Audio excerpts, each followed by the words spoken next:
Assalamualaikum warahmatullahi wabarakatuh. Om Swastiastu dan salam budaya.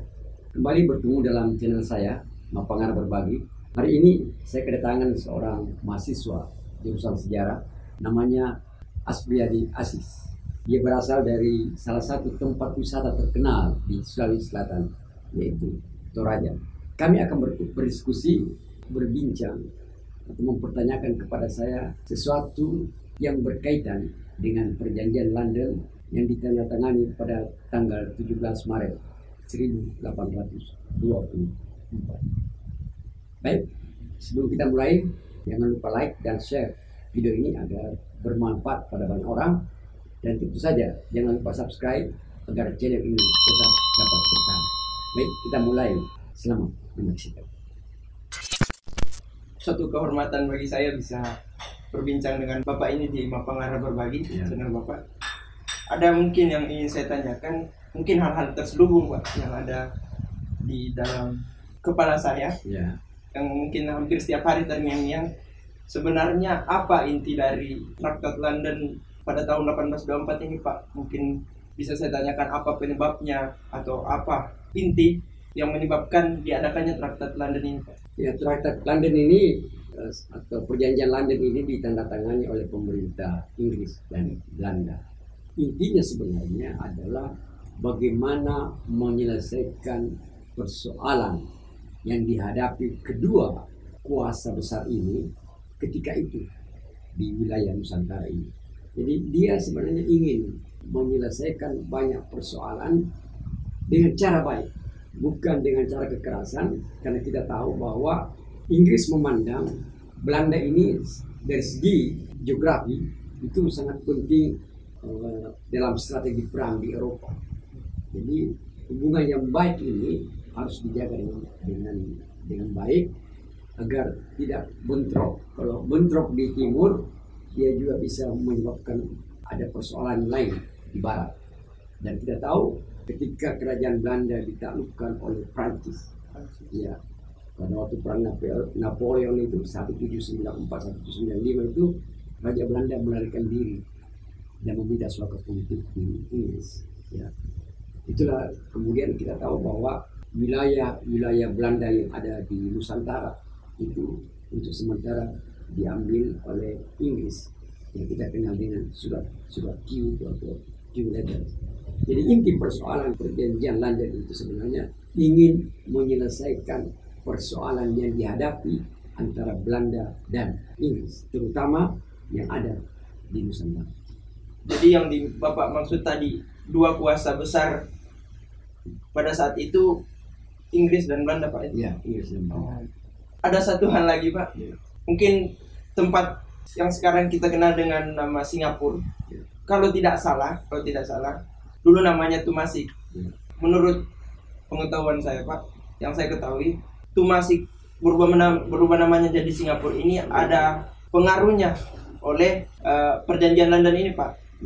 Apakah mungkin nama Singapura ini adalah salah satu isi dari perjanjian London atau seperti apa? Karena seperti yang saya ketahui juga, salah satu yang menandatangani perjanjian London ini itu ada ikut andil dari Sir Stamford Raffles. Kenapa Pak sehingga Singapura yang sebelumnya bernama Tumasik ini ingin diambil oleh Raffles? Apakah mungkin ada suatu kepentingan yang terselubung di dalamnya? Karena seperti yang kita ketahui, Raffles sendiri pernah diangkat menjadi gubernur di Bengkulu, sebuah pelabuhan di Bengkulu, dan di daerah utara, khususnya di Pulau Penang, setelah Francis Light mendapatkannya, itu sudah menjadi milik Inggris. Apakah memang ada kepentingan dari Sir Stamford Raffles untuk mendapatkan Singapura ini, padahal kita ketahui sudah ada dua tempat di daerah utara sana yang dikuasai oleh Inggris, khususnya di Bengkulu dan di Penang. Bagaimana Pak? Jadi ketika wilayah kekuasaan Belanda yang diduduki oleh Inggris berdasarkan pada surat-surat Q yang dikeluarkan pada bulan Februari 1795 itu, Raffles harus keluar dari Nusantara. Raffles keluar dari wilayah-wilayah kekuasaan Belanda itu. Dan kita tahu ada satu wilayah kekuasaan Inggris itu, yaitu di Bengkulu. Ya. Di Raffles waktu keluar, Inggris harus waktu keluar dari wilayah Indonesia ini pada tahun 1816, Raffles melihat bahwa Inggris tidak memiliki satu wilayah strategis. Ya, dia tidak memiliki. Yang dia miliki misalnya yang seperti yang kamu sebutkan tadi itu Francis Clyde, dia mendapatkan Pulau Pinang itu 1786 dari Sultan Kedah, karena Sultan Kedah ketika itu khawatir dengan gempuran-gempuran dari luar dan dia minta bantuan Inggris dengan berjanji akan diberikan Pulau Pinang itu, walaupun sebenarnya itu tidak terlalu diperhatikan oleh Francis Clyde. Pulau Pinang ini kalau dilihat dari strategi kedudukan dia dari Selat Melaka, dia terlalu jauh ke utara. Jadi Pulau Pinang ini terlalu jauh kedudukannya di utara, sedangkan Selat Melaka ini harus itu jalan yang luar biasa, harus dikuasai, paling tidak harus ada tempat-tempat Inggris yang strategi di daerah itu. Dia juga punya Bengkulu Inggris ini, tapi kalau Anda tahu Bengkulu mungkin penting kalau ya Selat Sunda saja dengan Pulau Jawa, tapi kalau untuk di Selat Melaka terlalu jauh. Inilah yang menyebabkan Raffles berupaya untuk mencari satu tempat yang berada di sekitar Selat Melaka. Dan itu dia sampaikan kepada Gubernur Jenderal Inggris yang ada di India, Lord Hastings, yang menggantikan Lord Milton itu. Pada awalnya Inggris Raffles dilarang, tapi karena desakan-desakan Raffles dan Raffles meyakinkan bahwa tidak akan menimbulkan persoalan dengan Belanda, karena Gubernur Jenderal Inggris yang ada di India ini, Lord Hastings ini khawatir. Jadi sikap yang dibuat atau pencarian pelabuhan, pencarian wilayah akan dapat membuat hubungan kurang baik, sehingga dia dilarang. Tapi Raffles meyakinkan dia. Jadi betul-betul gigi ya Pak? Iya, betul-betul gigi. Raffles ini kita tahu dia betul-betul gigi orangnya, dan dia yang memperkenalkan sewa tanah di Pulau Jawa itu. Raffles ini setelah dia dapat meyakinkan, maka diperbolehkan dia. Oke, tapi ingat, jangan coba-coba membuat perselisihan dengan Belanda. Kamu tahu kedudukan Belanda di Eropa itu sangat penting bagi Inggris. Ya, pendek cerita, Raffles mendapat tahu bahwa ada satu tempat yang dikatakan tadi Temasek itu. Ya, Temasek. Jadi dulu kalau orang-orang Mandar itu pergi berdagang, dia ada istilahnya Pak Tumasik ya, Pak. Jadi itu dia berdagang memang ke arah sana ya. Dan kebetulan keadaan di Temasek ini, itu wilayah dari kerajaan Johor juga, ada persoalan. Persoalannya adalah yang menjadi penguasa di kerajaan Johor itu adalah Sultan Abdurrahman ya. Sebenarnya ini dia tidak layak menduduki jabatan itu. Yang layak itu adalah kakaknya, Tengku Ibrahim, Tengku Hussein. Ya, Tengku Hussein yang seharusnya itu yang menjadi adalah Tengku Hussein. Ya. Jadi Tengku Hussein ini yang seharusnya jadi raja. Tapi karena dia tidak hadir ketika orang tua meninggal, maka adiknya yang diangkat. Jadi persoalan mengenai seorang raja dan penggantinya itu dalam dunia Melayu itu memang tidak tertulis itu. Tidak tertulis itu bahwa harus yang pewaris tahta itu ada ketika yang bersangkutan dikebumikan. Seperti yang terjadi di kerajaan Bolu. Ada satu raja yang tidak dapat diangkat karena dia tidak ada ketika itu. Ketika ayahnya meninggal. Pewarisnya ketika ayahnya meninggal dia tidak ada, sehingga orang lain. Dan mungkin juga ada intrik-intrik lain, tapi itu ada ketentuan yang sedemikian itu. Ini dapat dimanfaatkan oleh Raffles. Hanya Raffles membuat semacam satu kontrak ya dengan Sultan Abdurrahman juga. Ya. Sultan Abdurrahman Tengku Hussein ini sebenarnya ketika Raffles meminta dia untuk bekerja sama ya, agar dapat diberi tempat di Temasek atau di Singapura itu, Tengku Hussein ini memberitahukan bahwa saya sampaikan dulu pada Sultan yang berkuasa pada saat itu. Raffles melihat bahwa Sultan ini sangat dekat dengan Belanda, sehingga Raffles mengambil kesempatan itu untuk mendapatkan Temasek dengan kemudian dengan negosiasi yang baik, maka dia dapat memberikan semacam satu tunjangan tiap bulan baik kepada Sultan Abdul Rahman dan juga Tengku Hussein. Dengan diperbolehkannya dia bertempat di Temasek yang kemudian kita kenal dengan Singapura itu. Jadi kalau Singapura ini memang saya tidak tahu apakah Singapura ini memang refleks yang memberi nama Singapura. Tapi banyak cerita rakyat tentang Singapura ini. Tentang nama Singapura. Nama Singapura dari Temasek menjadi Singapura ini. Jadi berapa abad dulu katanya ada orang melihat singa atau apa. Itu ada cerita yang mengatakan ada orang India dengan orang Melayu ini berpapasan. Orang Melayu mengatakan saya lihat ada singa di sana. Terus orang India ini mengatakan pura-pura lah, pura-pura. Akhirnya menjadi Singapura. Nah, tapi nggak tahu. Tapi penamaan satu daerah untuk banyak hal di Nusantara ini itu banyak dari cerita lisan. Karena itu cerita lisan tidak boleh kita abaikan begitu saja sebagai satu sumber sejarah. Salah satu juga yang penting untuk melihat penamaan itu barangkali kita harus merujuk banyak pada bahasa Arab. Bahasa Arab. Ya, karena kita tahu sejak abad ke-7 itu orang-orang Arab sudah datang menyebarkan agama Islam dan berdagang, sehingga beberapa nama yang barangkali belum ketahuan itu digunakan bahasa Arab. Seperti misalnya ada orang mengatakan Makassar itu adalah nama yang diambil karena untuk mengkasar sholat. Misalnya toh, karena kalau mengkasar memendekkan, ya. Jadi kalau orang dari Melaka, ya dia kalau dia langsung ke Pulau Jawa, langsung raya ke Jawa, ke Bali, baru ke sana. Orang bilang kalau dia bisa memendekkan, ya, dari sana ke Kalimantan, baru Sulawesi, langsung ke Kepulauan Rempah. Makassar ini sebagai tempat ya bisa memendekkan. Jadi Makassar itu ala-ala. Oke, jadi akhirnya Singapura didapatkan oleh Raffles. Jadi Raffles ini kita tahu seorang yang gigih sekali. Dan ketika dia melepaskan jabatannya sebagai Letnan Jenderal Inggris yang ada di Pulau Jawa dan wilayah-wilayah di Nusantara ini, dia kemudian juga diangkat di Bengkulu menjadi gubernur ya Pak. Di Bengkulu. Jadi akhirnya Singapura didapatkan, sudah. Dalam perkembangannya Singapura ini bukan langsung dibawa kontrol langsung pada Raffles sebenarnya, tapi Raffles mempunyai andil yang sangat besar untuk mendapatkan itu. Karena Raffles itu dia ada menjadi gubernur di Bengkulu dan dia menyerahkan kepada William Farquhar ya untuk mengelola itu. Dalam perkembangannya kemudian Singapura ini berkembang besar.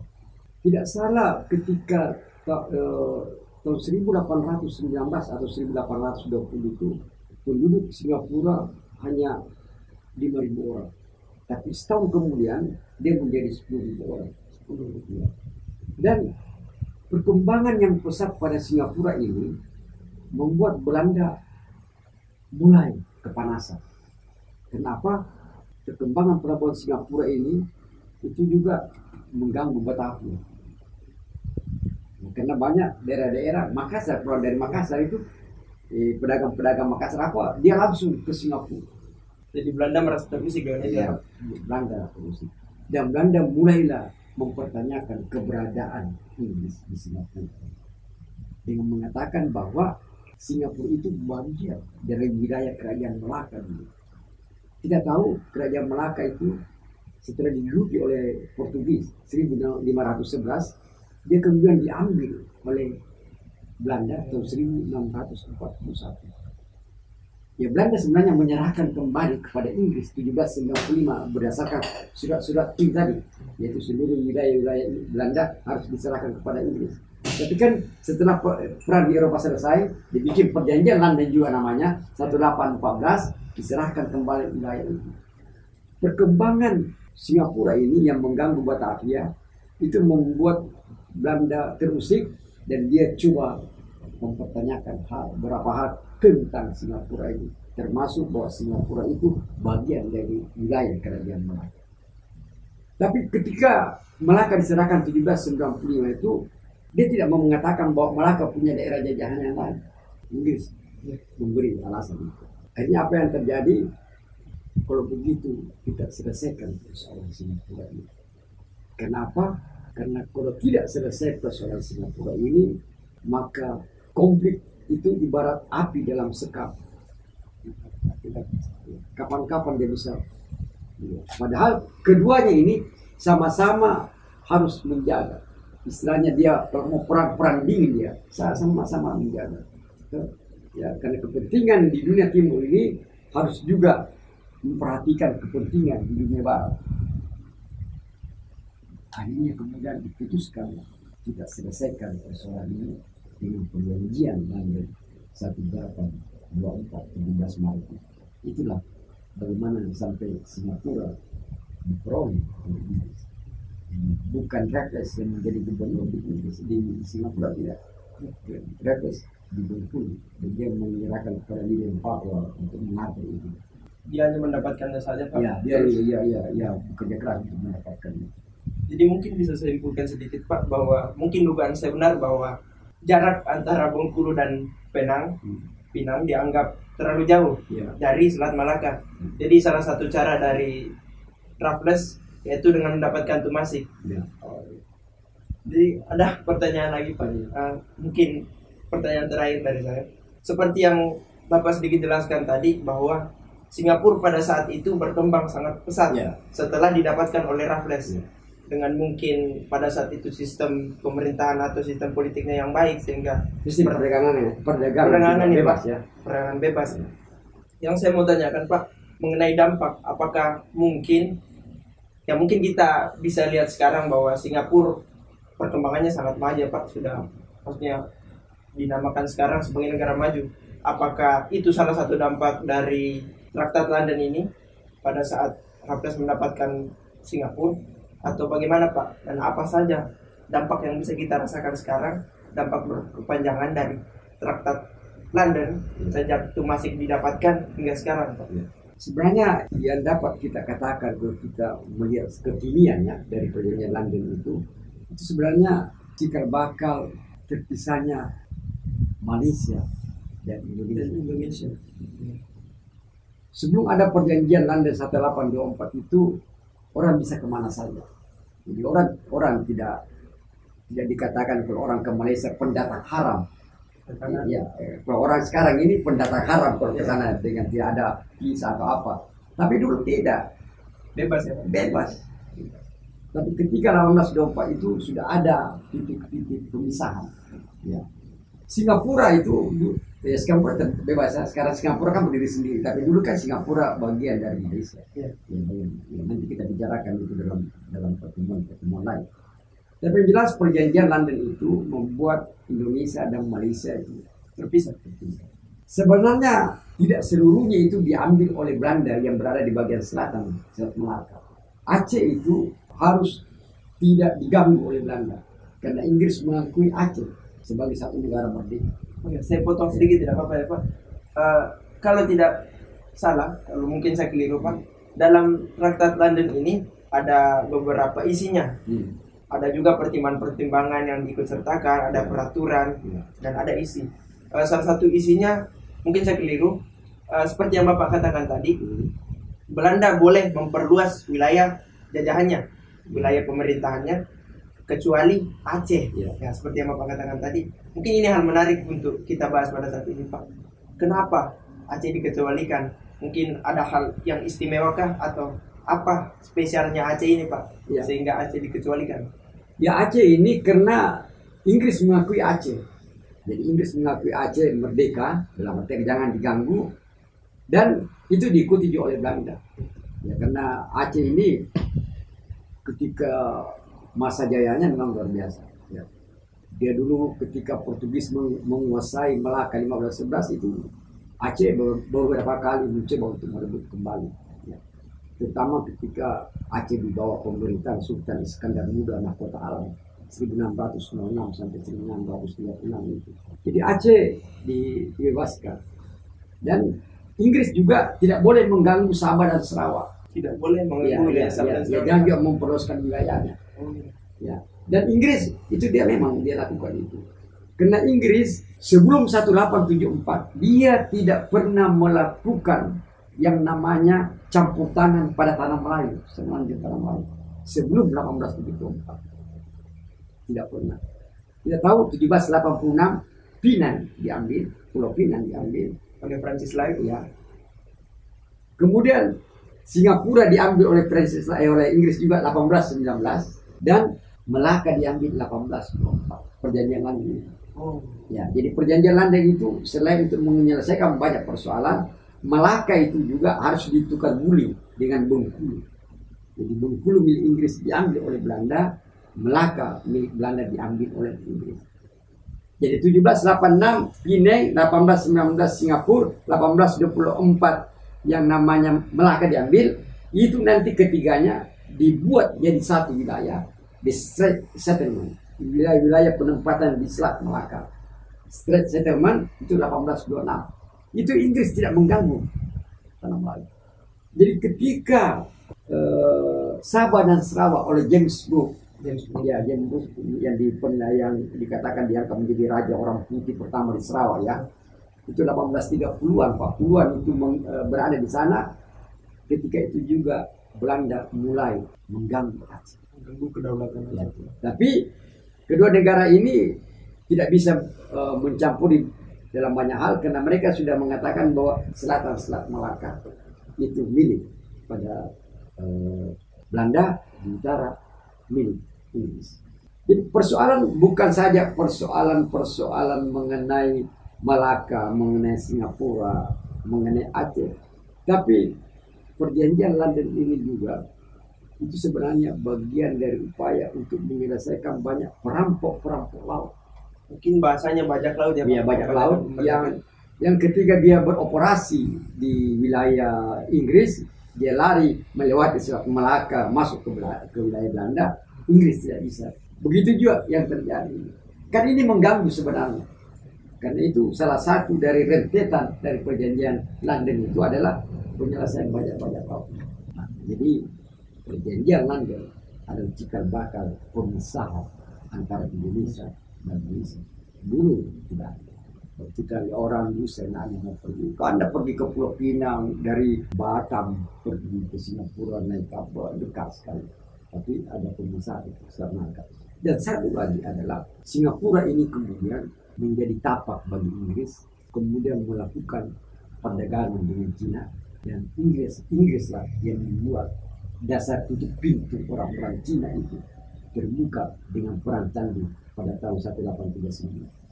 Barangkali itu yang saya bisa sampaikan mengenai perjanjian London 1824. Jadi ada pertukaran ya Pak antara Belanda dengan Inggris ya, dalam Traktat London ini. Bengkulu dengan.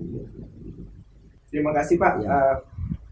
Mungkin suatu penghargaan bagi saya untuk bisa mendapat penjelasan langsung dari Bapak mengenai inti dari Traktat London 1824 ini, apa intinya, apa dampaknya hingga sekarang, yang mungkin tidak banyak orang ketahui bahwa dulu Singapura adalah Tumasik, dulu namanya Tumasik, dan ada pengaruhnya dengan Aceh, ada pengaruhnya dengan orang Indonesia yang berdagang sehingga diberi gelar Pak Tumasik.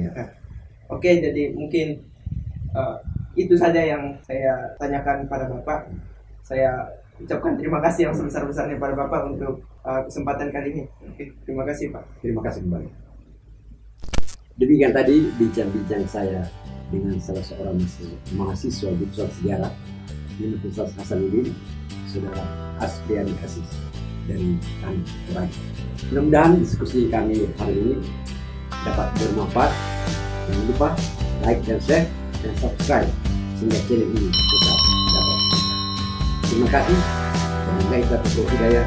Assalamualaikum warahmatullahi wabarakatuh.